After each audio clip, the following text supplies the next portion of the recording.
Good morning. Good morning. So good to see all of you. Welcome to our guests. Appreciate you being here with us today.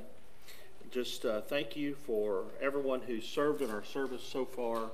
Dylan for your words around the table, and Dave for your prayer. Russ for the songs that you have picked. They're going to fit in so well with the lesson that we're about to take into consideration. But thank you for being here with us today. And if you are a guest here, we want to encourage you, if you haven't done so already, to please fill out a connection card. Let us have a record of your visit, so we can not going to bug you or anything, but we want to let you know how much we appreciate you being here with us at the Kettering Church. I want to start out today by taking you back to the Old Testament. I want to take you back to Isaiah. This is a passage that has a prophecy looking forward over 700 years into the future. Its ultimate application is of Jesus and his work while he was on earth. Isaiah says, "In that day the deaf shall hear the words of a book, and out of their gloom and darkness the eyes of the blind will see." There are a number of other passages in Isaiah's prophecy that talk about these kinds of things. Isaiah 35, Isaiah chapter 42. And what we see during the ministry of Jesus is that during that short 3.5-year period, there are more miracles of giving of sight than any other. At least 6 different instances are recorded in the Gospels, all of them being different cases. And here's something else that's interesting I learned this week. Did you know that in the Old Testament, there are no examples of the giving and restoring of sight anywhere? And in the New Testament, after the Gospels, there are no instances of the giving or restoring of sight that happened. The only exception to that would be that of Saul of Tarsus, who had his sight restored. But that's an entirely different situation than what we read about in the Gospels. The giving of sight is something that only God can do. The psalmist said, "The Lord opens the eyes of the blind, the Lord lifts up those who are bowed down, and the Lord loves the righteous." The story that we're going to be talking about today is recorded in Matthew and is likely a separate incident from the healing of blind Bartimaeus that we read about in all the Gospels. This story in Matthew chapter 9 takes place in Galilee, near the beginning of the ministry of Jesus, not the end of Jesus' ministry. And so during the month of June, what we have done is covered a series of lessons where we've been looking at miracles in Matthew chapter 8 and Matthew chapter 9. And I want you to remember the purpose of the Gospel of Matthew for just a moment. Matthew's Gospel is all about power. It is about the power of the Messiah. It's about who the Messiah is. Jesus of Nazareth is the promised Messiah. He is the King. Jesus is the one that's going to right all the wrongs. He is the one that's going to reverse the curse. Jesus is the one that is going to destroy Satan. Jesus is the one that is going to establish his kingdom. And as proof of all of that, Matthew offers all of these examples of the power of Jesus Christ. And the miracles in chapters 8 and 9 demonstrate, for example, Jesus' power over disease. When we went back to Matthew chapter 8 and we see the healing of a leper, and we talk about the paralytic that's healed, and we talk about Peter's mother-in-law being healed, it's all demonstrating his power over disease, which is a direct fulfillment of the first part of Isaiah chapter 33 and verse 24, where no inhabitant will say, "I am sick." Jesus' miracles in Matthew 8 and 9 also demonstrate his power over the disorder of this physical world. In fact, his miracles fulfill passages in Isaiah chapter 35, verses 4 through 7, where you see again the idea that Jesus has power over all of these things. And ultimately, Jesus' power is demonstrated, especially in Matthew chapter 9, concerning his power over sin and death. Again, a direct fulfillment of this passage back in Isaiah 33:24. The people who dwell there will be forgiven of their iniquity. All of this that we've been talking about over the last 5 weeks has been about our faith in action. And we've been talking this year about the 7 spiritual domains of life as outlined in our vision plan for the year. And the idea here is that we're going to live those things out in practice. We're going to deal with some of the things on the questionnaire that's on pages 6 and 7 of that book. If we're going to talk about building good habits, if we're going to talk about being conscious of the things that we're taking into our life, we need to have the type of faith that is courageous. We need to have the type of faith that's willing to step up and take risks. We need to have the type of faith that is persistent and willing to persevere through setbacks and disappointment. We need to have the type of faith that is sacrificial, willing to let go of what is temporary in order to embrace what is eternal. So today what we're going to do as we study together is we're going to examine Matthew chapter 9. We're going to look at these verses 27 through 34, and talk again about the power of Jesus to heal. We're going to talk about the faith of those who came to him, and then we're going to end the lesson by looking at 3 practical lessons that we can apply to our life. So the lesson breaks down very simply. If you have an outline on the back of your bulletin, you'll see kind of how this lesson breaks down. We're going to first talk about how Jesus responds to faith. That's in verse 27 through the first part of verse 30. Then we're going to talk about how Jesus will meet our deepest needs. And when he does, we can't help but tell other people about what he's done for us. And then we'll look at the verse 34 and talk about the response to the power of Christ. So that's our game plan today as we study together. Let's begin by looking at verse 27, going through verse 30, and talking about the idea of how Jesus responds to faith. And so what I'm going to do, I'm going to put verse 27 back on the screen. And I want to connect this story to where we left off last Sunday as we were talking about the raising of Jairus' daughter. And notice here as you look at verse 27, this is directly after that has happened. Jesus has just left the house of Jairus. He is probably returning to Peter's house back in Capernaum. And notice at the end of verse 27 here, we find that there are 2 blind men that are following him. Now, it's very likely here that they had been in the place where Jairus' daughter has just been raised from the dead. Maybe they weren't in the room, which we know they weren't right in the room where it happened, but they might have been there in the crowd and heard all of the commotion and all the reaction as Jesus had taken that little girl by the hand and walked her out of the house. But I want to set the scene for you. I want you to see these 2 blind men in your mind. I want you to see them pushing their way through the crowd. It's very common in this day and age for blind people to be hanging around together, often hanging on to one another, being led by somebody. And notice what is said there. They're crying out aloud as they go. And that would be expected, because as they're crying aloud, they're trying to gain all kinds of attention over the crowd. And what I want you to see as you picture these 2 men, I want you to feel their desperation. I want you to kind of grasp in your mind the anxiety that's going through their mind. I want you to feel their determination, because they are keeping on, they are pushing through, and they understand that Jesus is the only hope for their affliction. One of the things that I learned this week is that blindness was a particular problem in the ancient Near East. There are many, many, many people blind during the days of Jesus. Some of them blind from birth. Others became blind later in life, often because of maybe sunlight or heat. Sometimes it was due to infection or whatever. But there was a lot of blind people during this time. Very common problem. And so as we go back to our text, they're crying out, and what they're crying out says a lot. They're crying out, "Have mercy on us, Son of David." That's significant, because it tells us they understand who Jesus is. You see, Son of David is a term for the Messiah, a title, if you will.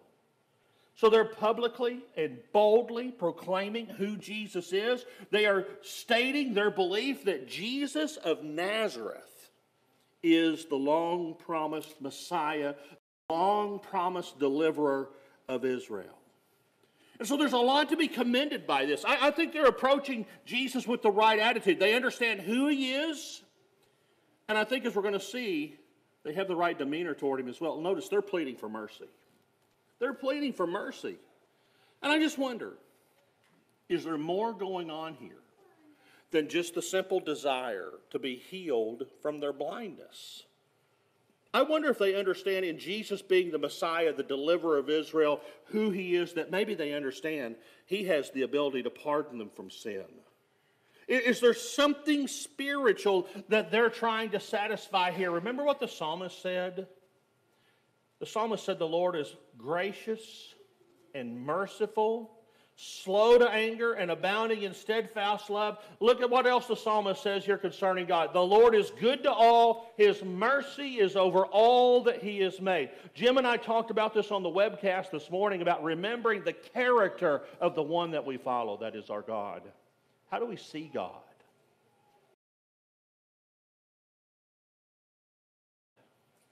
I wonder if Old Testament passages like this would have been something that they would have been familiar with. If all of this is the case, if they're out there seeking the salvation that Jesus provides, then they not only have the correct viewpoint of who Jesus is, they also see themselves correctly as too. And I want you to think about it in this regard. There is absolutely no sense of self-worth or self-righteousness in them. There's no pretense of any goodness within themselves. There's only a brokenness and a dependency. And by the way, that's the way with which we need to be approaching our God. So there's a lot to be commended here in these verses. Let's go to verse 28. This is something that's interesting, by the way. You read verse 27, they're following along. Jesus is headed back to his house. They're crying out aloud, trying to get their voice up over the noise of the crowd. There's nothing said in this text about Jesus actually paying attention to them and responding to them. But I want you to look at verse 28. This is amazing to me. He doesn't respond to them till he gets to Peter's house. And I wonder if he's testing their sincerity. I wonder if he's testing their determination. And get this, notice, they just follow him right into the house. Now, I understand there's some cultural things going on here that maybe we're not used to, but let me tell you, if you walk into my house, okay, unannounced, most of you will be no, you'll all be welcome. But the point, I'm not going to shoot you or anything like that. But the point is there's kind of in this culture, our culture at least, you don't just walk right into someone's house. At least from where I grew up, you don't. But with the Jews of this time, it's a little different. But they do. They just walk right in, follow Jesus. And the point I want to press here out of this is their determination. They're not going to quit. And so they're coming in, they're crying for mercy, and Jesus simply asks them, do you believe that I'm able to do this? Now, I guess at first, that might sound a little insulting. But there's a purpose for why Jesus is doing this. Why does Jesus ask that? And then, what is implied? What is stated when they respond, yes, Lord? Think of the power of their affirmation there. When they say, yes, we believe that you have the power, you have the ability to do this. They're going on public record telling everyone else in that room that they believe Jesus is able to do what they're asking. And they are affirming that Jesus is not just a good man, a noble teacher. They're affirming that he has power. And they're also affirming that he is not just some kind of political military leader that's there to raise up the Jews against Rome. They understand he has a spiritual purpose. And that's why he came, by the way, a spiritual purpose for spiritual needs. And their statement here, when they say, yes, Lord, I mean, that is absolute confidence. There's no hesitation. There's no wandering about. They state it with confidence. And I think they do so with the utmost respect. Yes, Lord. And so, think about it in this regard. We've talked a lot about miracles this month. People coming to, seeking help from Jesus, and him responding. What is the purpose of miracles? Why do we read so much about miracles during the time of Jesus? Well, listen, Jesus didn't come to heal the sick just to heal the sick. That wasn't his purpose. His purpose to come was to convince those around him that he is the chosen one. He is the promised Messiah. He is the one that they could trust their eternity with. You see, his healing was ultimately for the purpose of saving souls. And so we go on to verse 29. He touched them. Okay? Verse 29, he touched their eyes. I think, and I'd never really considered this before. You know, if you lose one of your senses, suddenly all of the others become that much more important to you. And I want you to think for a moment, if you lost your sight, just how important the sense of touch would become for you. Maybe the sense of smell would become for you. But when Jesus touches their eyes, there is something specifically, significantly important about that. Because he is placing himself in contact with them. They can't see him. But what he does by touching them is he makes it personal. And I think he is communicating to one of their deepest needs. You know, there's so much you could learn from that. I mean, we could camp out here for the rest of the sermon, by the way, and just talk about when we communicate with others and we're working with other people, we need to be looking for how we can reach them and touch them and impact them. And I think that's what makes Jesus so effective here, because he is intentional about trying to make a connection with people. And we need not lose that, brothers and sisters, when we're sharing the gospel with other individuals. There needs to be a real connection behind what we're doing. And I think he does that here by touching their eyes. And then he says, according to your faith, be it done to you. Now, I can tell you how, before this week, how I've always looked at this passage. And that is kind of proportional.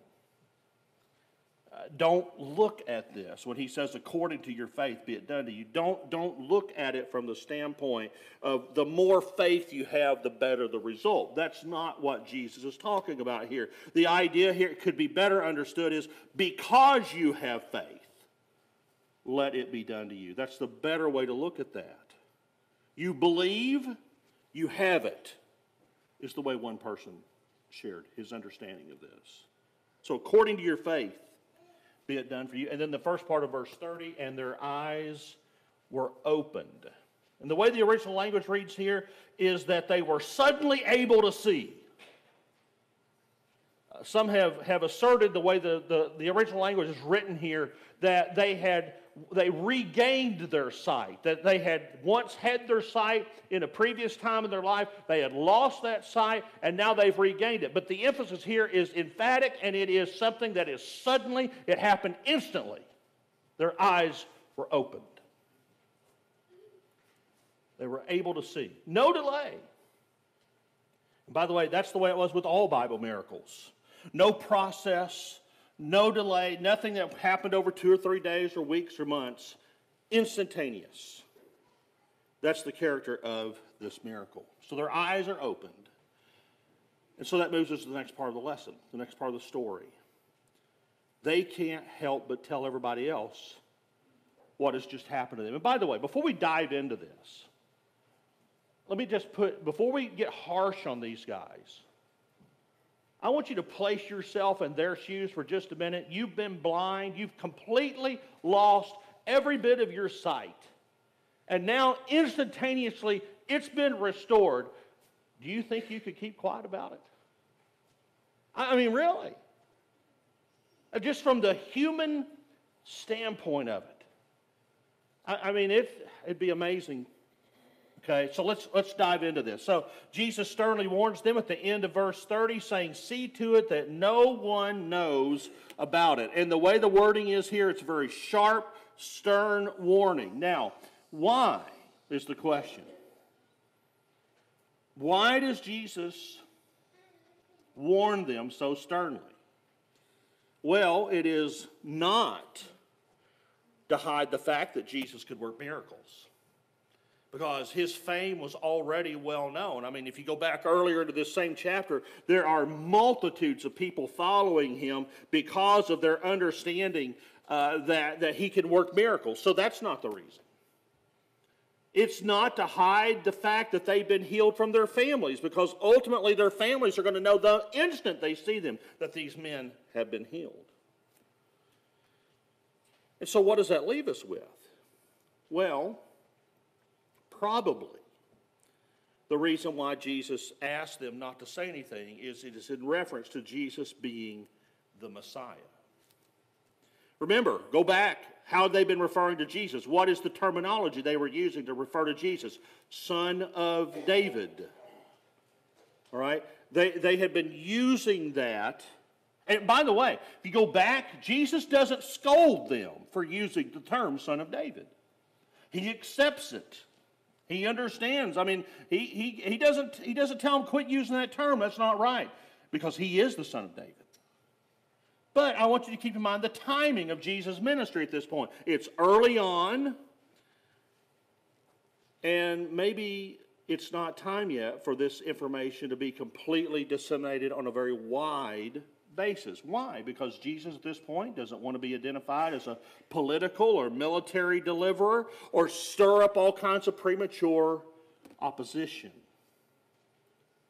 So he sternly warns them, tell no one about it. Well, verse 31 says what they did. They go away and they spread his fame throughout all that district. They just couldn't help telling everybody else.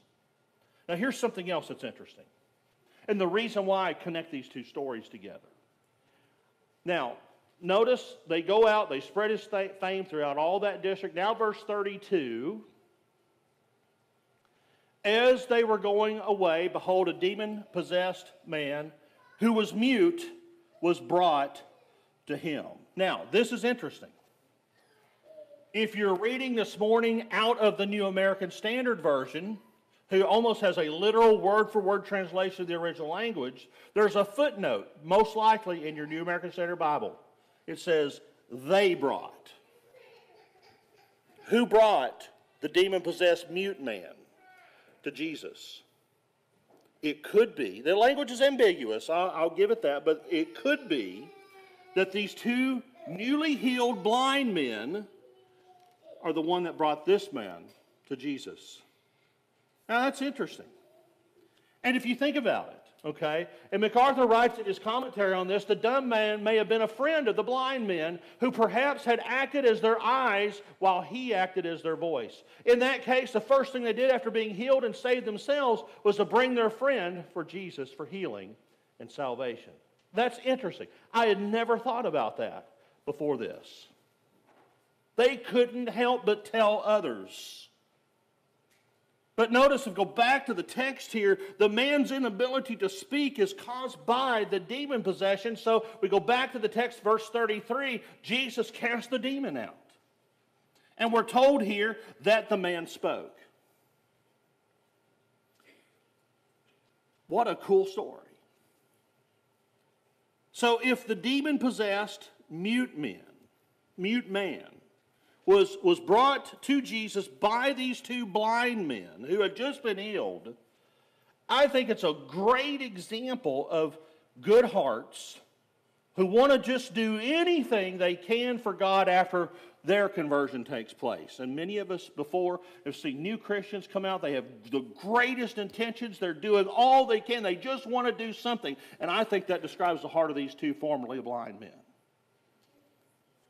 And you know, I didn't draw on this at the beginning of the lesson on purpose, but go back to Isaiah 34 and look at verses 5 and 6 and see the fulfillment here. The eyes of the blind shall be opened and the ears of the deaf unstopped. Then shall the lame man leap like a deer and the tongue of the mute sing for joy.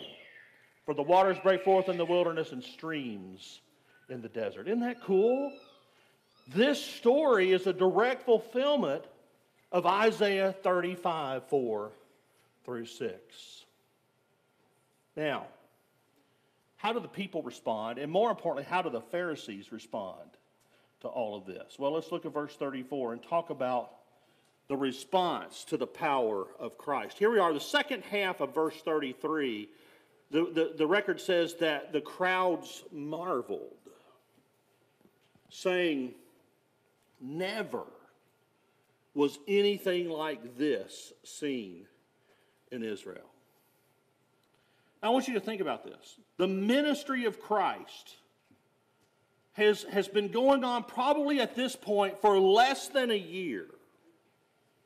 Okay, just to kind of put this into context of where we are in the ministry of Christ. We are early on, so less than a year probably. And I want you to think that during that time, the sheer number of miracles that have been worked and on the scale with which they have been worked, and it is a divine display of power that's unparalleled in time itself.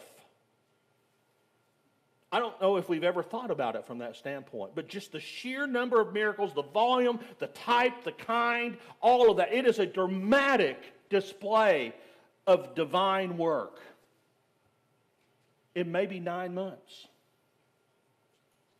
Like no other time. And that's the context from which they're making that statement there. And notice it says the people marveled.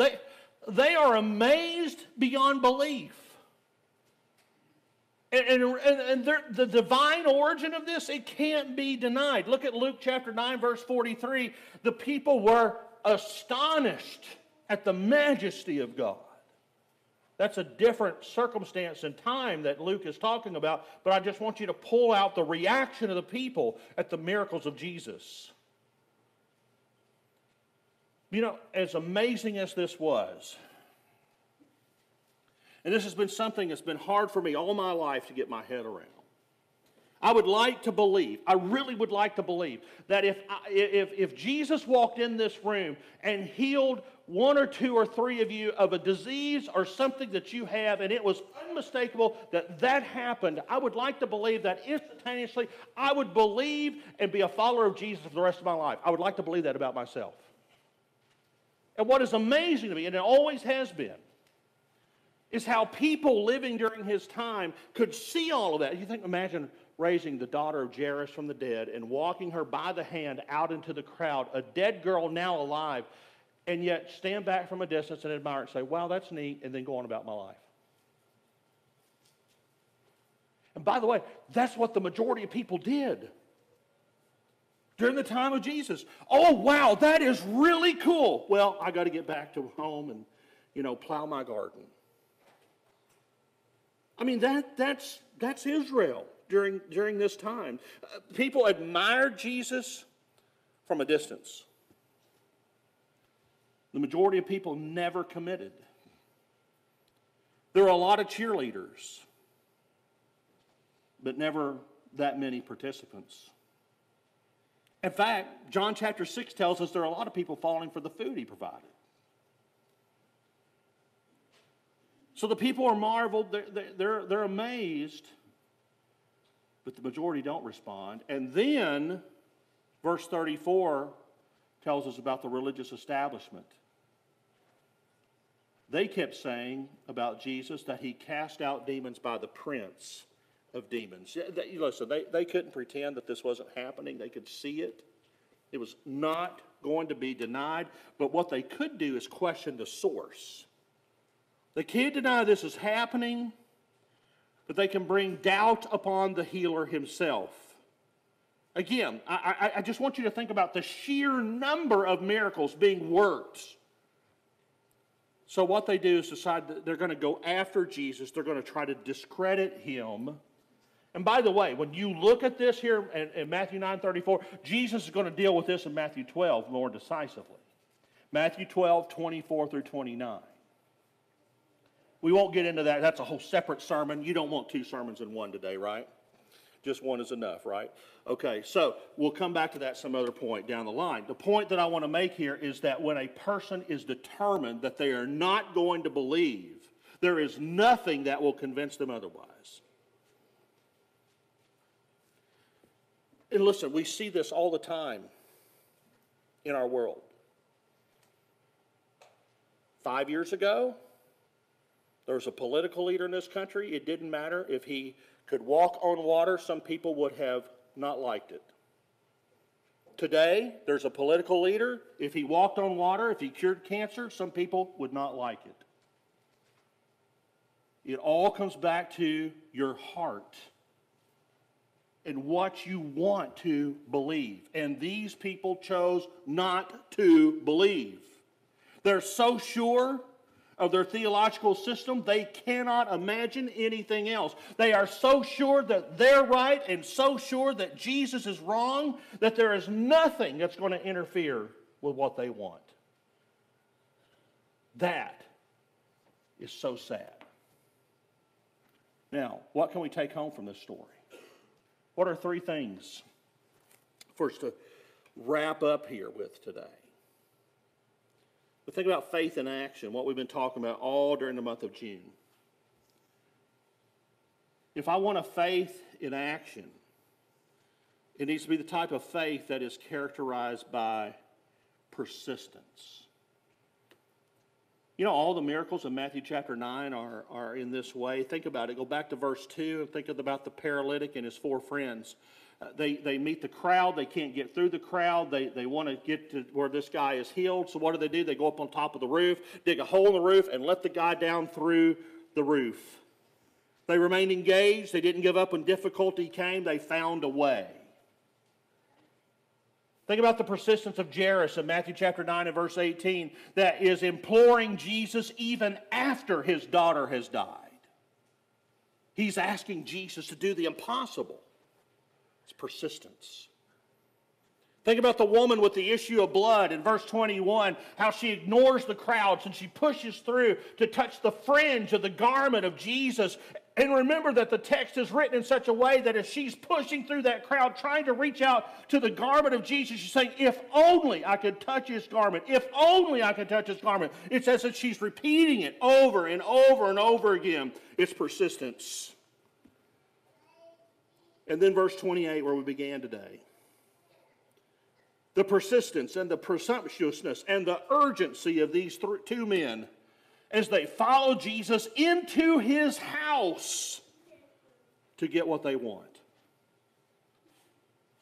All of that leads me to ask the question, how persistent are we, brothers and sisters, and how strong is our reliance on Jesus, and how strong and how gifted are we in our patience?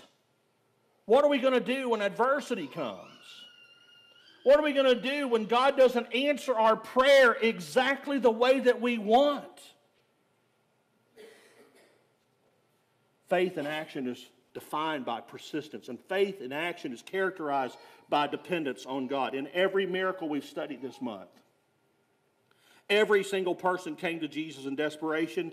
Every single person came to Jesus in brokenness. They had done all that they could do on their own. There was still no relief. Now they come to Christ, who kindly and compassionately and mercifully and without any hesitation goes out of his way to respond to their deepest needs. You know, I think we have a self-reliant culture.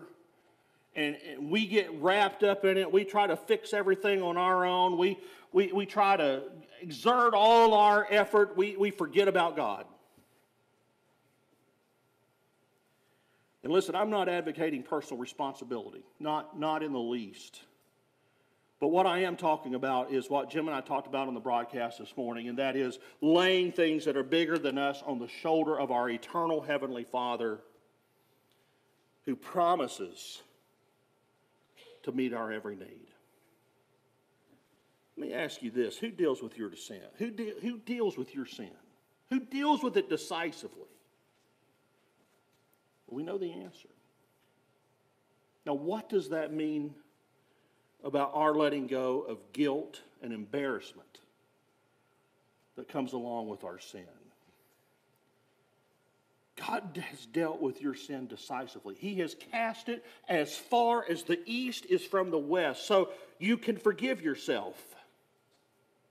And you can trust in your God to make you whole. You see, faith in action is characterized by dependence on God. And faith in action is characterized by selfless humility. You know, I find verse 34 particularly sad. I mean, here is Jesus. Here is the Son of God standing right in front of these individuals, and they can't see who he is, and they don't want to. His miracles, his messiahship, his deity, it's all over the place. His ability to forgive sin, his ability to provide redemption is literally in their face. And yet their pride is out of control. The prophet Simeon said regarding Jesus, "Behold, this child is appointing for the fall and the rising of many in Israel."